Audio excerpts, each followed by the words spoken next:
Prabhuji, thank you for joining in and making yourself available. Prabhuji, can we do the Mangla Charan, and then by the time we finish the Mangla Charan, absolutely, Mataji. would have joined. I was hoping to who is our young friend? Ashwin. Ashwin. Yes. Anyway, I will try and fill in with Ashwin's in Ashwin's place. Om Agyana Tirimahannasya Gyananjana Shalakaya Chakshur Unmilitam Yena Tasmai Shri Guruve Namaha Shri Chaitanya Manobhishtam Stapitam Yena Bhutale Swayam Rupa Kadamayam Dadati Svapadantikam Vandeham Shri Guru Shri Juta Padakamaram Shri Gurun Vaishnavamscha Shri Rupam Sagrajatam Sahagana Raghunatham Pitam Tham Sajivam Sadvaitam Savadutam Parijana Sahitam Krishna Chaitanya Devam Shri Radha Krishna Padan Sahagna Lalita Shri Vishakanvitamscha He Krishna Karuna Sindhu Dena Bandhu Jagatpate Gopesha Gopika Kanta Radha Kanta Namastate Jetam Surito Pango Mama Mandir Materyati Matsarvasva Padambojo Radha Madana Mohan Divyad Vrindaranya Kalpadrumadaha Shrimad Ratnagara Simhasanasto Shrimad Radha Shila Govinda Devo Prashtali Bi Sevya Manosmarami Shriman Rasa Rasarambi Vamsi Vatatata Stitaha Karshan Venu Swanir Gopi Gopinata Shriyestunaha Tapta Kanchana Gaurangi Radhe Vrindavaneshwari Vrishabhanu Sute Devi Pranamami Hari Priye Avanchakalpatarubhyascha Kripa Sindhubhyevacha Patitanam Pavanebhyo Vaishnavebhyo Namo Namaha Nama Om Vishnu Padaya Krishna Preshtaya Bhutale Srimate Bhakti Vedanta Swamin Iti Namine Namaste Saraswati Deve Gauravani Pracharine Nirvishesha Shunyavadi Pashtadeshatarine Jai Shri Krishna Chaitanya Prabhu Nityananda Shri Advaita Gadadhara Shivasadi Gaura Bhakta Vrinda Hare Krishna Krishna Krishna Hare Hare Hare Rama Rama Rama Hare Hare Grantara Srimad Bhagavatam Ki Jai Om Namo Bhagavate Vasudevaya Om Namo Bhagavate Vasudevaya Om Namo Bhagavate Vasudevaya Narayanam Namaskrityam Naram Chevam Narottamam Devim Saraswatim Vyasam Tato Jayam Udirayet Nashta Prayeshu Bhadreshu Nityam Bhagavati Sevaya Bhagavati Uttama Shloke Bhaktir Bhavati Naishtiki. So, dear devotees, Hare Krishna. Today we are reading from Srimad Bhagavatam, first canto, 19th chapter, verses 17 and verses 18. And today's chapter is entitled, bear with me one second, chapter 19 is entitled The Appearance of Shukadev Goswami. Srila Shukadev Goswami ki jai. Srila Prabhupada ki jai. ISKCON Eldoret Sangha ki jai. So, Mataji, if young, sorry, what is Prabhuji's name again? The young boy? Vishal. Anyway, if sorry, please go ahead. Shashwin. Ashwin. But he is not joined today. It's raining a lot today. It's raining a lot today. It's raining a lot today. We're in a loop. Okay, so anyway, so I will try and take young Ashwin's place, and what we'll do is I'll read the first verse and we'll discuss, and then I'll read the second verse, and then we'll discuss rather than going all the way through. I think it'll keep the topic fresh in our minds. So, iti smaraja dhanavasya yukta, iti smaraja dhanavasya yukta, prachina mule shukushe shudhira, udhanmukho dhakshina kula aste, samudya pratnya swasuta nyashtabara. So, in perfect self-control, Maharaj Parikshit sat down on a seat of straw with straw roots facing the east, placed on the southern bank of the Ganga, and he himself faced the north. Just previously, he had given charge of his kingdom over to his son. Purport by His Divine Grace, Srila Abhay Sharanarvindam Bhaktivedanta Swami, Srila Prabhupada Ki Jai. The river Ganga is celebrated as the wife of the sea. The seat of Kusha straw is considered to be sanctified if the straw is taken out of the earth complete with the root. And if the root is pointed towards the east, it is considered to be auspicious. Facing the north is still more favorable for attaining spiritual success. Maharaj Parikshit handed over the charge of administration to his son before leaving home. He was thus fully equipped for all favorable conditions. So I think in this, we are now approaching the imminent point of Shukadev Goswami's appearance in the Srimad Bhagavatam. And I've mentioned many times before, but I'll reiterate it again. There are some commentators who don't really accept the first canto of the Srimad Bhagavatam because of Shukadev Goswami's absence. Yet, I think that this is obviously erroneous, most principally because actually all of the prelude to Shukadev Goswami's appearance places the context into Shukadev Goswami's appearance. And that is confirmed also by many of our Gaudiya Vaishnava acharyas, including Srila Jiva Goswami, who claims that all of the topics of the Bhagavatam are found within all of the different cantos. There's no question of this being an added on introduction. Jiva Goswami confirms emphatically that all of the topics of the Bhagavatam are found within all.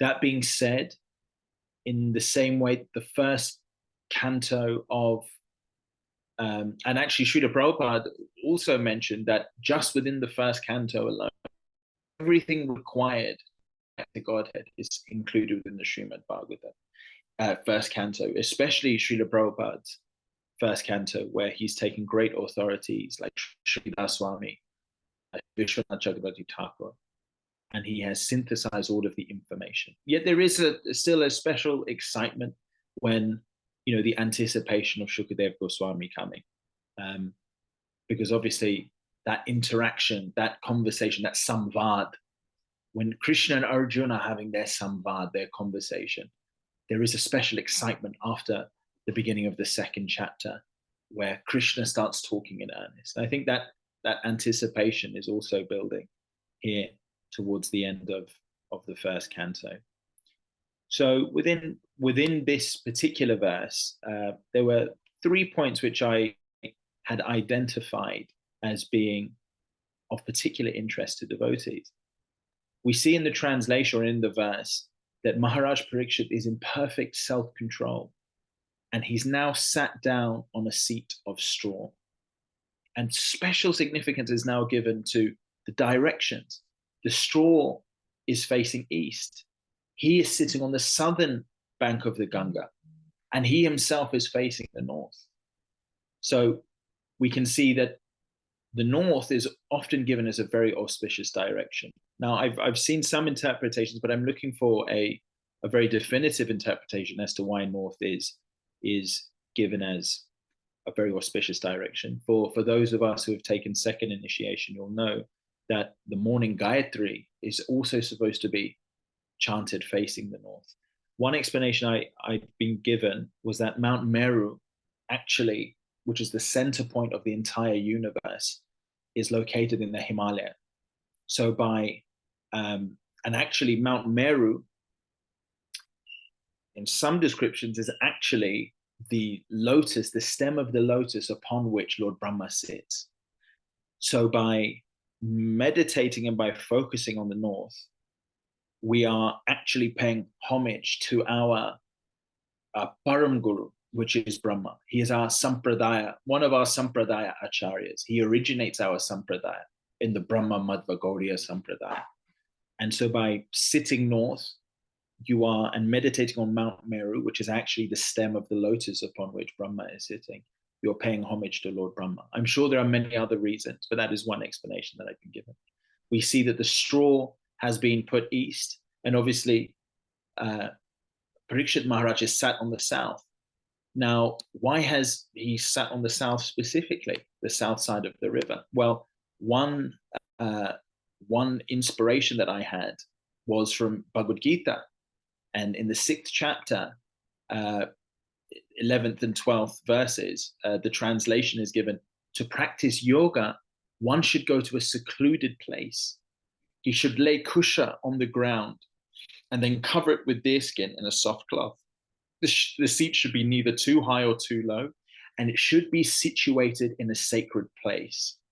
The yogi should then sit on it very firmly and practice yoga to purify the heart by controlling the mind, senses, and activities, and fixing the mind on one point. So we've already seen here that Parikshit Maharaj is already fixing his mind. It's said here that he's in perfect self-control.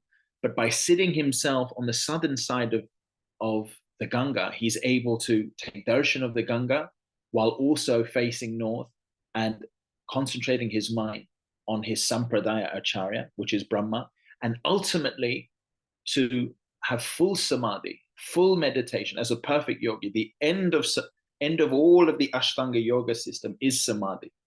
Samadhi means full absorption. It is described that one is supposed to bring the chakra to the top of the head. But in Kriya Yoga, it talks about how a chakra will open, which is 1,000-petaled lotus. And if you read descriptions of Goloka Vrindavan is also described as a 1,000-petaled lotus. So we see here that Maharaj Parikshit is positioning himself as the perfect yogi. He's in full self-control. He's sat himself in an auspicious place. He is facing the north, and he is preparing himself to achieve the perfection of yoga, which is ultimately the realization of the Supreme Lord in his eternal abode. So there is also a useful point to point out that many of us know Naimisharanya. Naimisharanya is a place where the, sorry, if you could just excuse me for one second. I think I'm having some feedback. I'll just pause for 1 second.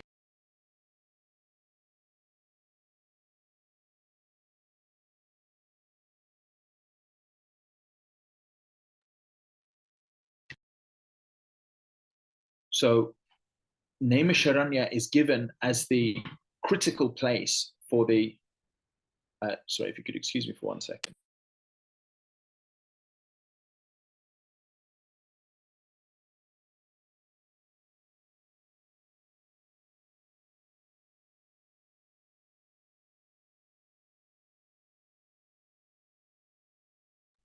Sorry, please excuse me. There was, I'm traveling and there was some interference outside. So I've just asked them to reduce the noise. So Naimisharanya is a place which is very famous for the recitation of Srimad Bhagavatam. But actually this is Sutta Goswami recounting the Srimad Bhagavatam, where Parikshit Maharaj is sitting is not actually in Naimisharanya. It is in a place called Shukratal. Shukratal is about 80 kilometers south of Haridwar. Haridwar literally means the gateway to Lord Hari. And it is actually described that from Haridwar onto Rishikesh is not even on Bhumandal. There's some descriptions that actually you enter into a heavenly abode. So Parikshit Maharaj is at pains to choose a sacred place. And Krishna talks about this in Bhagavad Gita. When one wants to attain perfection of yoga, he should go to a sacred place. Well, Parikshit Maharaj has put himself on the doorstep of the heavenly planets. Actually, it was a place where Srila Prabhupada and Srila Prabhupada's Antya Leela also chose that place. Interestingly, Rishikesh was one of the final places that Srila Prabhupada went to, which is just, some 80 to 100 kilometers, which is nothing if you consider how vast Bharat is, upstream from the Ganga. So it's a very sacred place. And that Shukratal was the place where Shukadev Goswami actually narrated the Srimad Bhagavatam to Parikshit Maharaj. So it's described that actually by sitting at the bank of the Ganga, of course, the Ganga is purifying the place with its presence. Ever since Maharaj Bhagirathi invited the Ganga to come when the earth was in great drought, and there's also a description that Vamandev actually pierces the Brahmand, and the Viraja river descending down is actually the source of the Ganga from a celestial plane. And then Maharaj Bhagirathi charts the course of the Ganga, and wherever the Ganga touches is entirely purified. And in fact, we can see the potency of the Ganga. Where the Ganga flows is not only the cultural epicenter of the planet Earth. We have so many places from Badrinath to Rishikesh to Haridwar to Mathura, if you count the Yamuna as well, which is ultimately a tributary of the Ganga, to close to, we talked about Shukratal, we have Benares, we have Ayodhya close by, we have Gaya, we have Navadvip, we have Ganga Sagar. Many, many, many holy places are found on the Ganga, but also more people are found on the Gangetic plain than anywhere else in the world. In fact, if that area of the Ganga was considered as its own country, just that area alone would be the second most populated country on earth, but by far the most populated concentration of people on earth, just following the Ganga. So you can see the potency of the Ganga, even on the external platform, how it is nourishing and sustaining.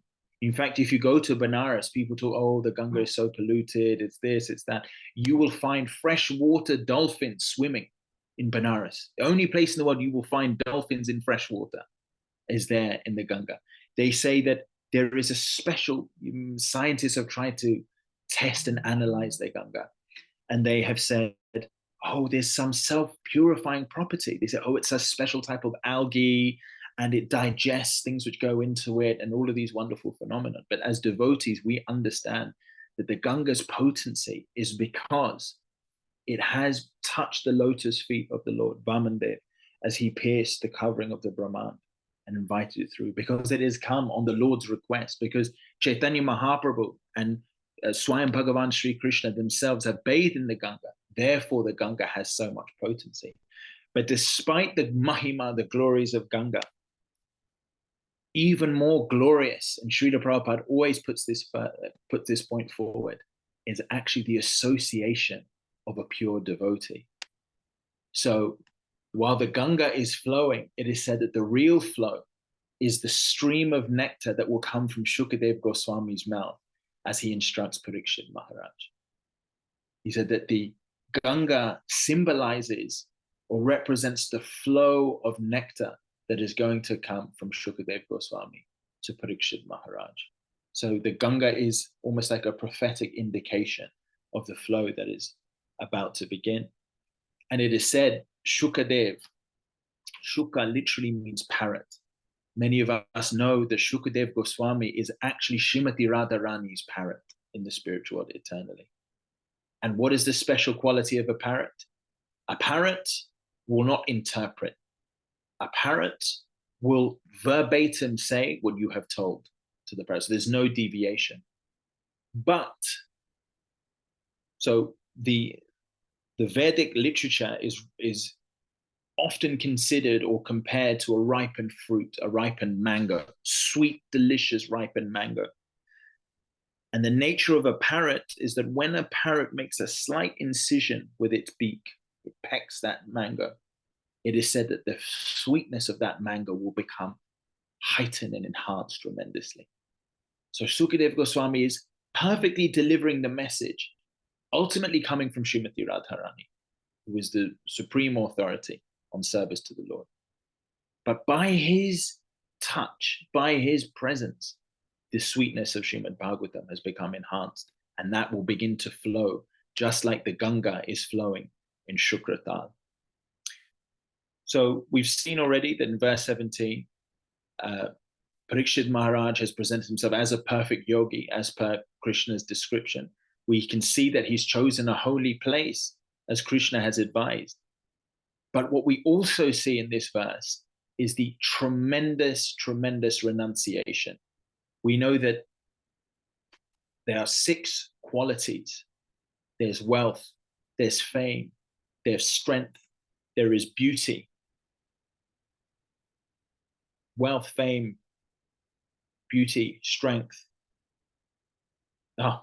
4 defects. But ultimately, the conclusion of all of the opulences is what? It's renunciation. Renunciation. Renunciation is the greatest opulence. Now we see in the build up to this verse how at a moment's notice, upon being notified that he has received a curse and he has only 7 days to live, what is Parikshit Maharaj's reaction? Does he rebel against it? Does he say this wasn't fair? Does he say this is clearly the influence of Kali? Does he say, I am clearly the most eligible person on this planet? I am the grandson of the Pandavas. I have been coronated by Yudhishthira Maharaj himself. I should be the one ruling here for the benefit of the whole world. We see politicians clinging on tooth and nail at the age of 80, despite having no qualification, absolutely no qualification. They are clinging on to their power. Parikshit, upon hearing this, he shows the most tremendous opulence of all. He's finished. Janmajay, you come. I will coronate you. I have done my kartavya and my duty. Now let me go and see what is the supreme of life. That is an opulence which no money, no fame, no wealth, no beauty can facilitate. That it is the supreme opulence. And Parikshit Maharaj is showing that in abundance. I have a t-shirt that I have held on to since I was 13. And I get a mild panic when I look into my wardrobe and I see it's not there, because my wife, she's not a hoarder at all. She's very renounced. And I will think, the t-shirt's gone. I'm so attached to this t-shirt. And it's just a simple gray t-shirt I've had since I was 13. And what is that attachment about? There's no attachment. Yudhishthira Maharaj is an emperor of an unparalleled kingdom, a kingdom of opulence that we can't even imagine. I'm currently in Dubai on business, and this place is like a mirage. Externally, there are facilities here which you will not see anywhere in the world. The tallest buildings, they have islands which have been reclaimed from the sea. All the roads are perfectly manicured. All the cars are hundreds of thousands of dollars. And this is not even a speck of what Parikshit Maharaj's kingdom was. It is described that even in the forest of Vrindavan, which is a backwater, the forests are littered with gems. Every tree is a Kalpavriksha tree. What to speak of the Vishvakarma is personally building the palaces of the Pandavas. The opulence is beyond our imagination. In dowry, they were giving thousands and thousands of elephants adorned with gold. Even the cows, the regular cows in the village, have golden ornaments. The opulence of this place would rival that of even the most opulent heavenly planet. And in a moment, Parikshit Maharaj is willing to give this all up. How is that possible? When people of this age, fallen people such as myself, maybe none of you, but people such as myself are attached to a t-shirt, the t-shirt that they've had since they're 13. How is that possible? Prabhupada often describes, if you want to give up something which is low in value, you must have picked up something which is higher in value. In Bhagavad Gita 3:33, it is said, repression cannot achieve anything. If you are to be truly renounced, if you want to give up a copper bangle, maybe your wife is wearing a copper bangle, or maybe Your husband is wearing a copper bangle and you think this is an ugly bangle. The easiest way to convince somebody to give up that copper bangle is to give them a golden bangle. There, then that copper bangle is off, the golden bangle is there. No negotiating needed. You like this golden bangle? Only one bangle? Okay, copper bangle gone. You're holding on to something, you know, a bag of rice, cheap, dry, chipped rice. You give somebody a nice naan, ghee all over it, that rice is put down, the naan is in their hand. So artificial repression and giving is not the way, but to take up of something of higher value is the way. So all of the things in this material world, it is said that Sanatan Goswami, when he was approached in Madan Mohan, he was using Chintamani as a paperweight. No, in fact, it wasn't even a paper. He had it in the trash. He was using it and putting it in the trash, because when you have experienced even a drop of that sweetness of Krishna's lotus feet, genuinely, when you've received the mercy of the devotee, the things of this world pale in comparison, and you are ready at a moment's notice to go. So we can see here that Parikshit Maharaj must have possessed something which far outstrips even the unrivaled opulences of this earth. Otherwise, that renunciation would not be possible. It would not be possible. We can see that he is, by this action, a very eligible candidate to receive the flow of nectar that is about to commence from Srila Sukadev Goswami. So on that note, even though we could speak on this some more, let us move on to the next verse. Verse 18. Evam cha tasmin naradeva deve prayo pavishte divadeva sankha prasasya bhumo vyakiran prashunne mura muhurdunda bhayascha nedhu. Dundubi. Dundubi is one of my favorite words in Sanskrit. Thus, the king Maharaj Parikshit sat to fast until death. All the demigods of the higher planets praised the king's actions, and in pleasure continually scattered flowers over the earth and beat celestial drums. Celestial drums, dundubi, dundubhyas. Purport by His Divine Grace, Srila Abhay Charanarvindam Bhaktivedanta Swami, Srila Prabhupada Ki Jai. Even up to the time of Maharaj Parikshit, there were interplanetary communications. And the news of Maharaj Parikshit's fasting unto death to attain salvation reached the higher planets in the sky, where the intelligent demigods live. The demigods are more luxurious than human beings, but all of them are obedient to the orders of the Supreme Lord. There is no one in the heavenly planets who is an atheist or non-believer. Thus, any devotee of the Lord on the surface of the earth is always praised by them. And in the case of Maharaj Parikshit, they were greatly delighted and thus gave tokens of honor by scattering flowers over the earth and by beating celestial drums.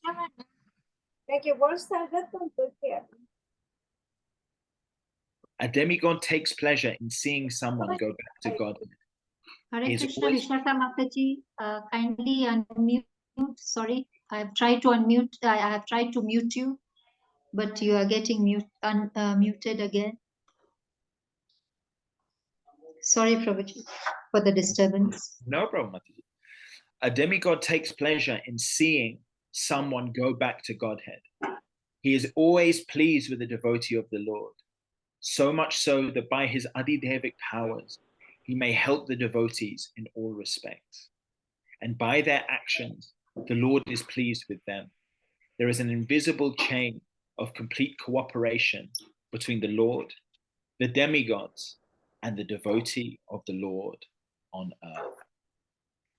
So again, many important points which are being raised in this part of the chapter, but also here in the Bhagavatam.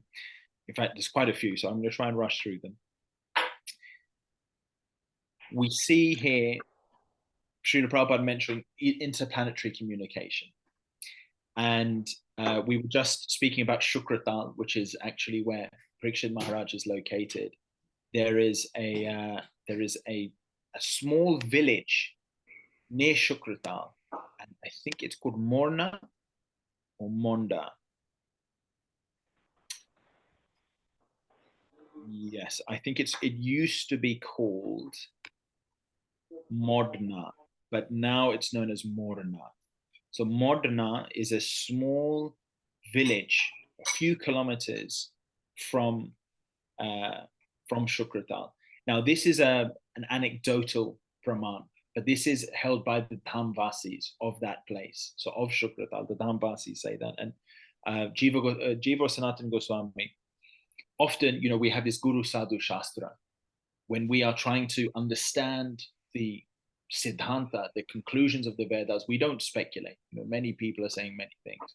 So the Shastra and the Guru or the Sadhu are often the areas where you get the praman, the evidence that this is actually what happened with regards to Krishna. But there is one additional praman, which is the Dhamvasis, because the Dhamvasis, as Srila Prabhupada would often say, the devotees in Vrindavan, they are not ordinary people, and they understand Krishna a different way. So we can also take as evidence the stories or the anecdotes, the culture, the folklore of those areas. So the folklore of Shukratal is that about 5 kilometers away, there was this area or this village called Morna. It still exists. And Kashyapa Muni was part of this interplanetary or this connectivity of the Munis that Parikshit Maharaj was fasting. It passed all across the universe and all across the planet Earth. I mean, we're very proud of our Wi-Fi, 5G, 4G, and even with all of those things, sometimes you can't get devotees together in a convenient way. I've also had that experience. I'm sure I've been culpable of that myself. But Kashyapa Muni was rushing. He heard that Parikshit Maharaj was about to leave the planet. And the reason he was rushing was because Kashyapa Muni, who was one of the Sapta Rishis, he was actually an expert in counter poison, antidotes for poison.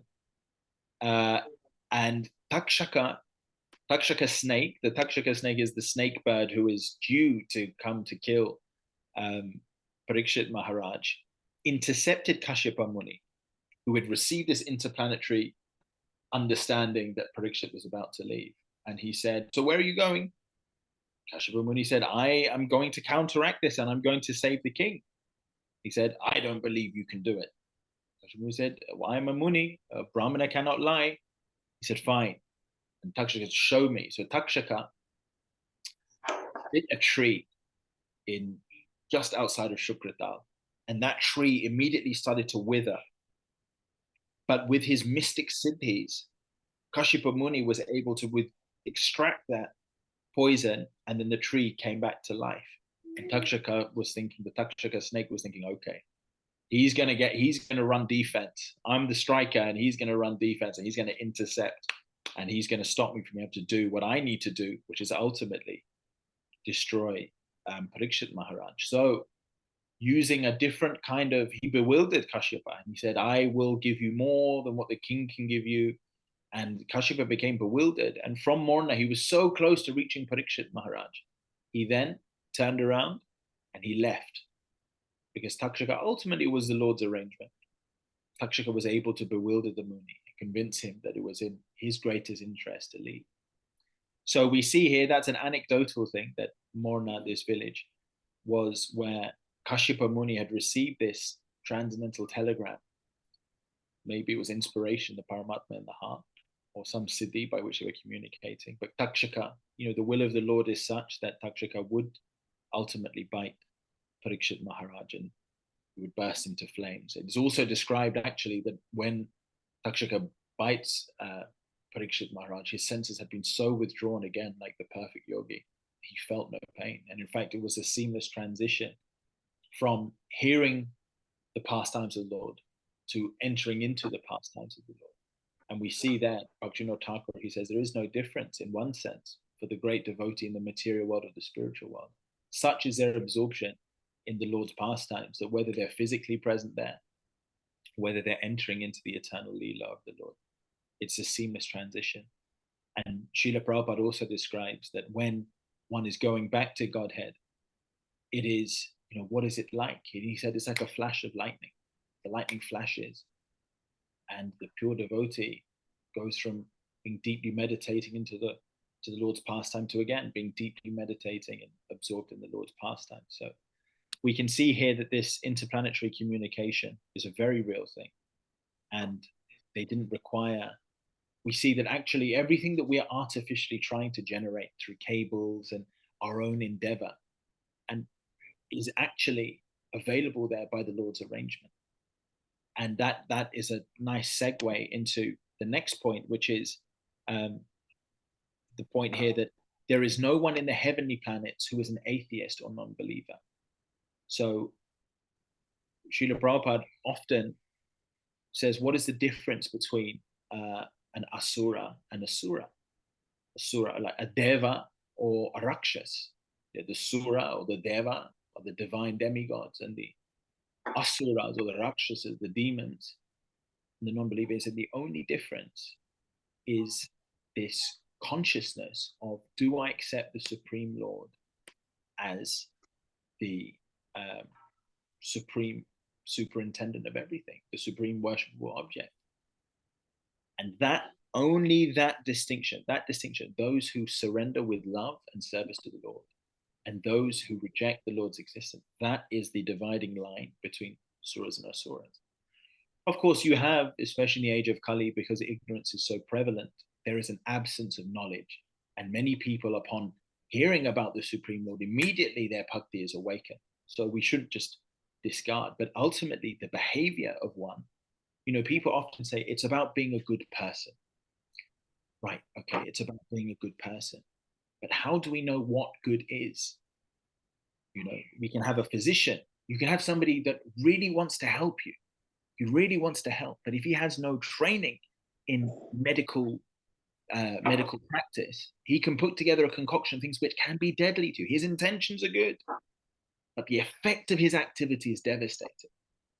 So we should understand that only when one has accepted the Supreme Lord as the absolute proprietor of everything, can he be equipped with ultimately being able to help you. And why is that? It's because he understands that we are not this body. We are the spiritual entity beyond this body. And in the same way as if you have a car and you have a driver, you have two very separate needs. People who do not understand the Lord and accept the Lord do not understand that we have a spiritual inclination. We have spiritual needs which need to be tended to. It is like if a driver is in a car and the driver is very sick, we send a mechanic. The mechanic can keep the car perfectly. He cannot offer any assistance to the driver. And therefore, all of his efforts are in vain to do good to that person and that person's journey.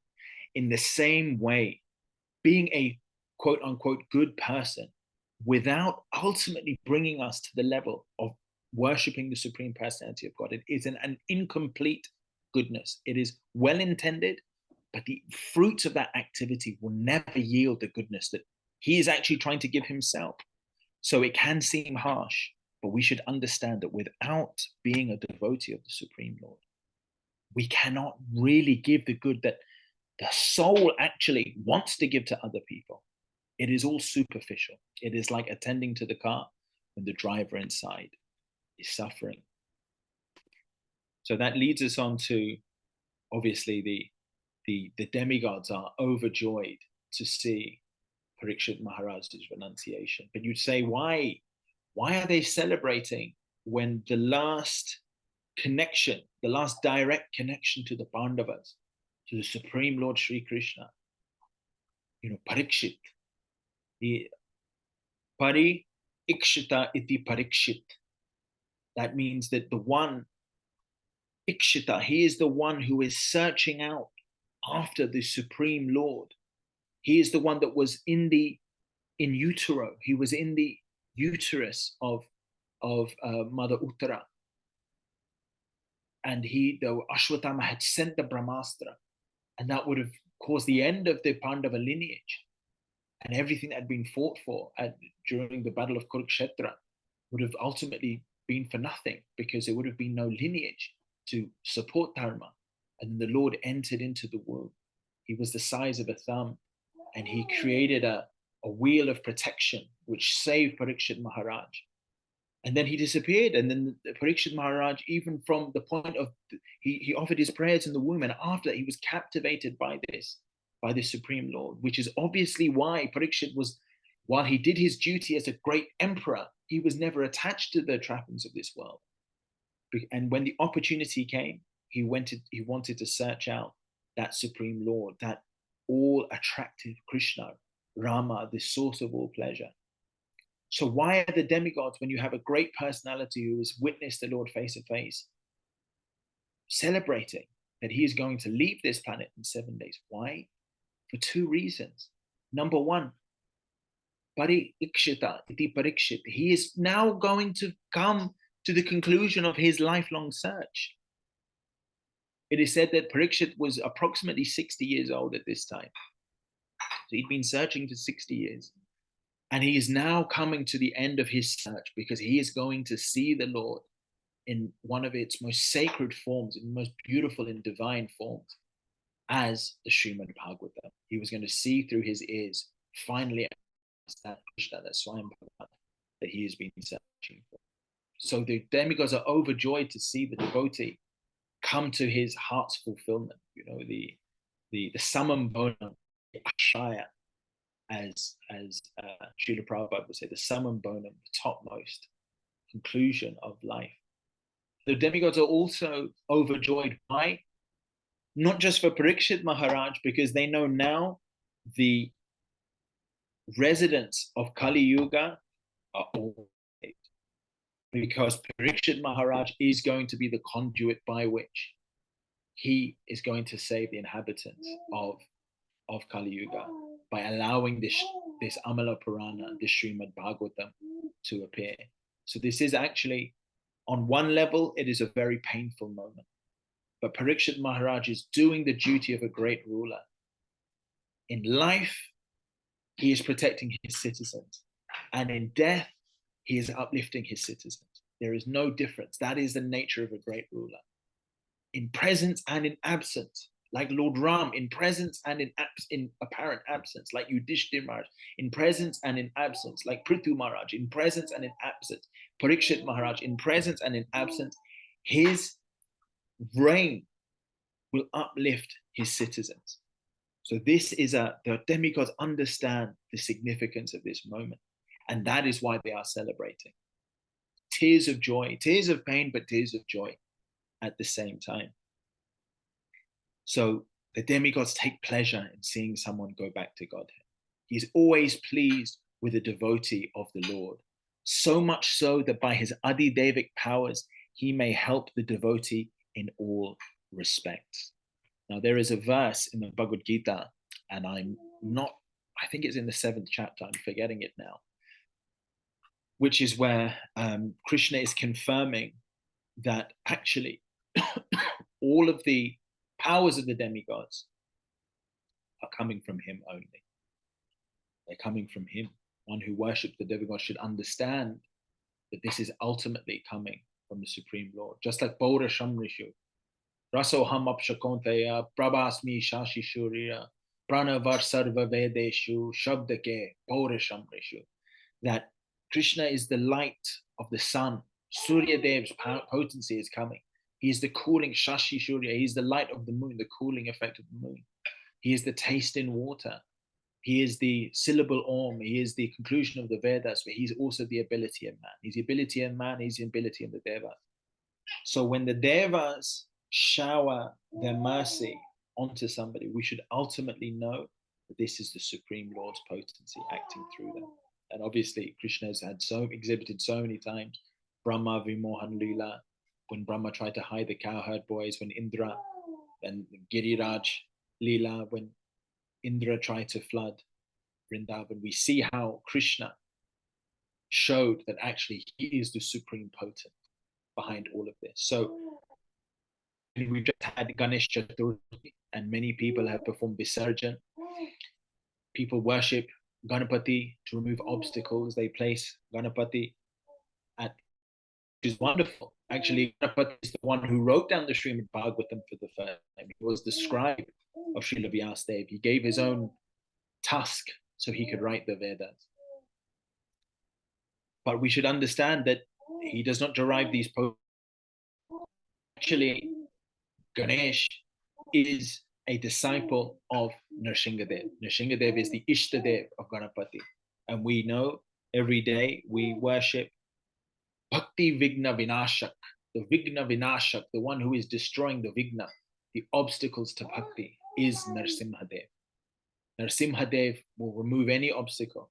So we can offer our respects to Ganapati Baba for removing obstacles in our life, in our existence. But we should understand clearly that this potency, this ability is coming from none other than the Supreme Lord himself as Vigna Vinashak Narasimhadev. So we can see that these Adidevic powers that are coming to help the devotees, there are Adhyatmic, Adhibautik, and Adidevic Klesh. There is the pain from the Adhyatmic, from the self, from the physical body will give pain, the mind will give pain.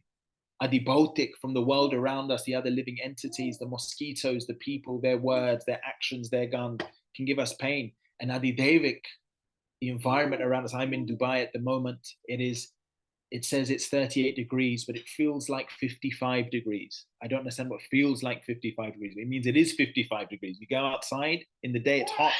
You go outside in the night, and it is also hot. The atmosphere is oppressive. So the self can give pain. The people can give pain. The other inhabitants of this world can give pain. And the elements controlled by the demigods can give pain. But here we see that when you become a devotee, the body and the mind can become an instrument for glorious things. The other living entities around you can become instruments for glorious things. And even the environment within which you live can become an instrument for glorious things. Because a devotee of the Lord wants only to use this Prakriti in its rightful way, which is in the service of Lord Krishna, for glorifying Lord Krishna. And that is why the facility is given to him, because they know that this will not be misapplied to entangle that jiva. It will be used to actually liberate not only that jiva, but all of the jivas that he comes in contact with. So that is the invisible chain of complete cooperation between the Lord, the demigods, and the devotee of the Lord on earth. And if we see, even within our own sampradaya, we have the Lord, Swayam Bhagavan Sri Krishna. We have the demigods, such as Lord Brahma, Narad, who are within our sampradaya. And we have the devotee of the Lord on earth, such as Parikshit Maharaj. But ultimately, as ISKCON Samstapik Acharya, Srila Abhay Charanarvindam Bhaktivedanta Swami Srila Prabhupada. Just like Parikshit Maharaj was given all facility to distribute the glories of the Srimad Bhagavatam by this interaction of the Lord and the demigods as his agents, in the same way, we still see those pure devotees appearing within our sampradaya, who are fully empowered by the Supreme Lord, are given full facilities by the demigods, because cent per cent they will only use that facility in the glorification of the Supreme Lord and for the upliftment of all of the conditioned souls in this age of Kali. Grantaraj Srimad Bhagavatam ki jai. ISKCON Samstapik Acharya Srila Prabhupada ki jai. Hare Krishna, dear devotees. So please, any corrections, comments, questions, I'd be happy to answer them. Thank you very much, Prabhuji, for this wonderful session today, and highlighting that. I really liked when you highlighted that even in his death, he was trying to uplift the citizens. So he served them all his life, but even during his death, he was giving them an antidote. I mean, as Kali Yuga was being ushered inside after his death, he was giving them the antidote of Kali Yuga by Srimad Bhagavatam reciting or listening to Srimad Bhagavatam. So thank you for making that point. I really enjoyed it. Any questions or comments from the group? Hitesh Prabhu, any questions from your side? Corrections?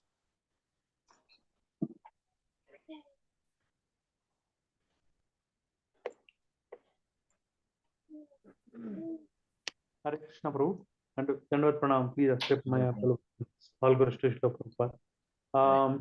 Prabhu, in the verse, it is said that the demigods are favorable to devotional service, and then they help the devotees in uplifting them or helping them. It's a chain. But is there any instance that the planet below the earth, are there any devotees? I'm just curious to know. It's just a curiosity, Prabhu. Well, there's definitely one. Well, actually two. There's definitely one, and that's Bali Maharaj. Bali Maharaj, yes. Bali Maharaj. See, I have great affection for Bali Maharaj because he's actually a Mahajan, actually. And anyway, Bali Maharaj even tries to stop Ravan. Bali Maharaj tries to stop Ravan when Ravan later on, because Ravan comes later in the Treta Yuga. Bali Maharaj was either early in the Treta Yuga or end of Satya Yuga. Maybe end of Satya, because he was the grandson of Prahlad. And when Ravan is setting his mind to destroy Lord Ram, he says, okay, I'm going to tap into the family dynasty now. You have often the Asuras equated, they're like a crime family. And when the going gets tough for the crime family, then they go back home. The mafia, they're having problems in New York, they call up Sicily. So where it all began, the roots.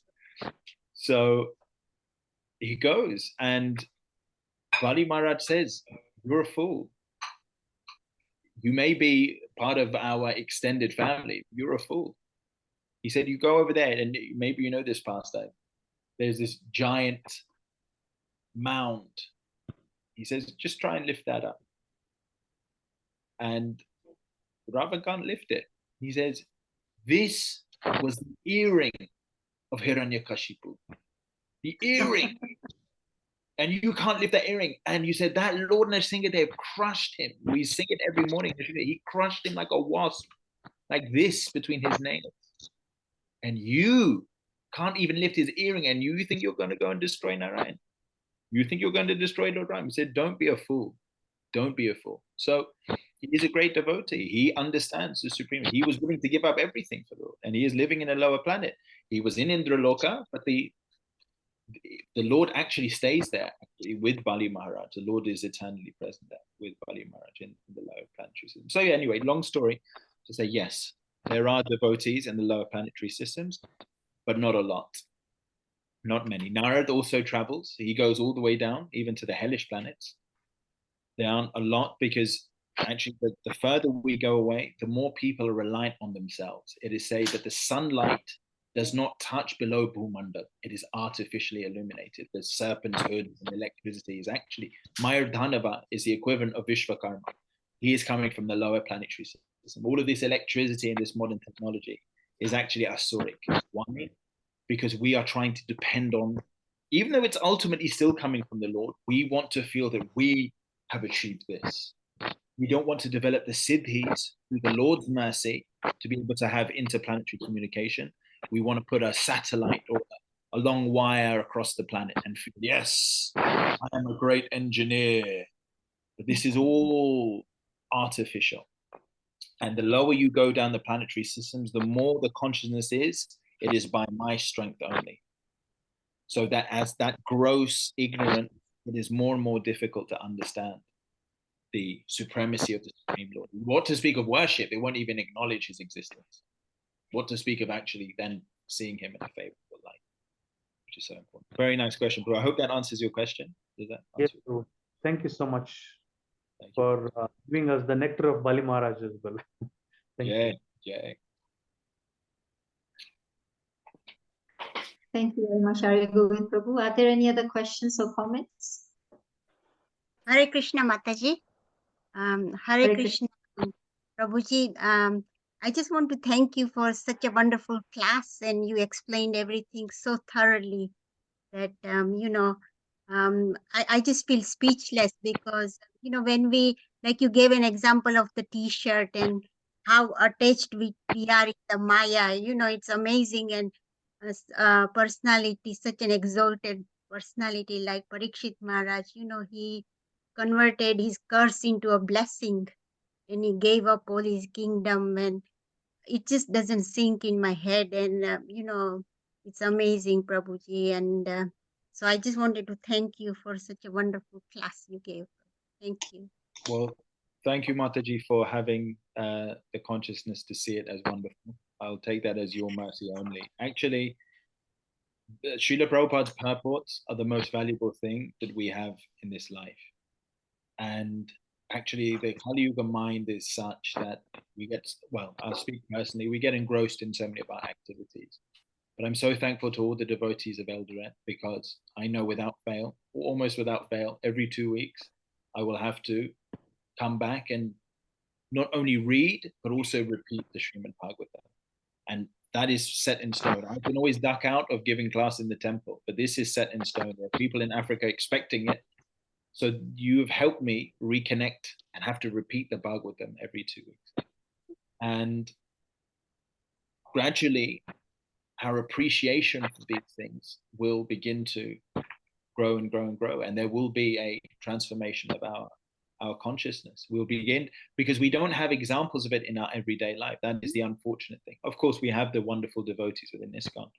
But the way the world is run, our expectation of our leaders, our expectations of ourselves, our aspirations in the world are very, very low.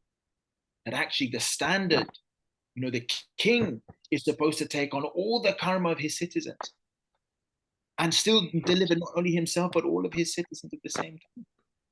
If you become the king, every citizen's karma falls at your doorstep. These kings, so-called leaders, will not even accept their own karma. They won't even accept responsibility for their own activities. What to speak of that of their citizens? So the Bhagavatam, we have to realize that this, Prabhupada said, if people actually knew what I was trying to do, they would kill me. Prabhupada said that. We are trying to create a revolution in consciousness. We are not going to accept for this. And the Lord is with us in his holy name. The Lord is with us in his holy name, in his most potent form. One holy name sincerely chanted, the Lord is directly with us. And we have to, Guru Maharaj used to say to me, it may not happen within our lifetime, but if you cultivate a field, you make it more and more fertile, one generation, the next generation, eventually that field will give rise to wonderful offspring, a wonderful harvest. And in our own small way, we are helping, we are tending that field. And eventually it will great. Srila Prabhupada said in 5 generations, the devotees in ISKCON will be able to light the Agnihotra by mantra. They will be able to start the yagya, right yagya by mantra. That is how potent they will be. So we are doing our bit to cultivate our consciousness, or our grandchildren, our grandchildren's grandchildren will be able to create a massive revolution on this earth to the standard that we have seen in Srimad Bhagavatam. And this is not just waxing lyrical. This is Srila Prabhupada's prediction, and therefore it has to come true. So thank you so much, Mataji, for appreciating and for inspiring me to try to understand the Srimad Bhagavatam to a tiny extent. Thank you all so much. Thank you, Prabhuji. I also wanted to ask you, please, in chapter 7, verse number 2, there is your geographical knowledge seems quite good. So there is a mention of a place called Samya Prasa, where Vyasadeva's ashram was, and it says western bank of Saraswati River. Have you heard of Samya Prasa?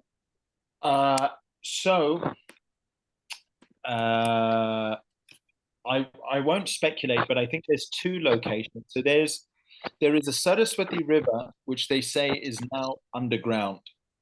And it used to, they say it's now no longer visible. And it ran somewhere through what is now modern day Pakistan. There is also another Saraswati River, and I was in Badrinath. I was in Badrinath last May, 2022, in May. And there is another ashram, which they say, there's another tributary of the Ganga. There's the Alakananda, there's the Bhagirathi, there's the Saraswati. And they say that that is the ashram that is being referred to in this instance. Now, what I've heard explained by acharyas and various senior devotees is that actually both could be correct. And because we understand that there are many cycles, there are many Chaturayugas, there can be slight variation on the exact geographical location. So both can be correct. Like there's a Nrsimha Pali in what is now modern day Pakistan. There's also a Nrsimha Pali in Mayapur, in Navadvip, where Nrsingadev, he calmed himself and he washed his hands of blood after killing Hiranyakashipu. So it's described that in different Chaturayugas, it happens in different places. So simultaneously, they are occurring. So that is a long-winded way of saying I'm not 100% sure, Mataji, but it could be in one of those two locations. It could be somewhere else. Thank you, Prabhuji. Thank you. Thank you. Any more questions or comments? If there are no more questions or comments, can I request Arya Govind Prabhu? Prabhu, is it possible for you to end this session today? Hare Krishna.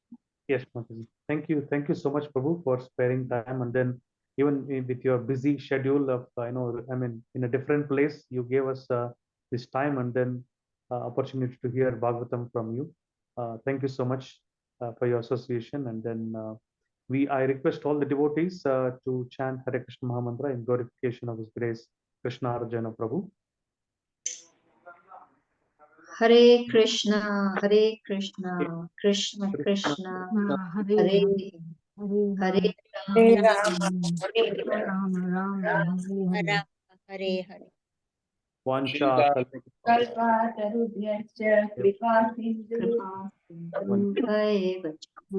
Patitanam Pavanebhyo Vaishnavebhyo Namo Namo. ISKCON Elder Red Ki Jai. Srila Prabhupada Ki Jai. His Grace Krishna Arjun Prabhuji Ki Jai. Lord Bhakta Vrinda Ki Jai. Thank you all so much. I look forward to seeing you all again soon. Thank you, Prabhu. Prabhuji. Hare Krishna Prabhuji.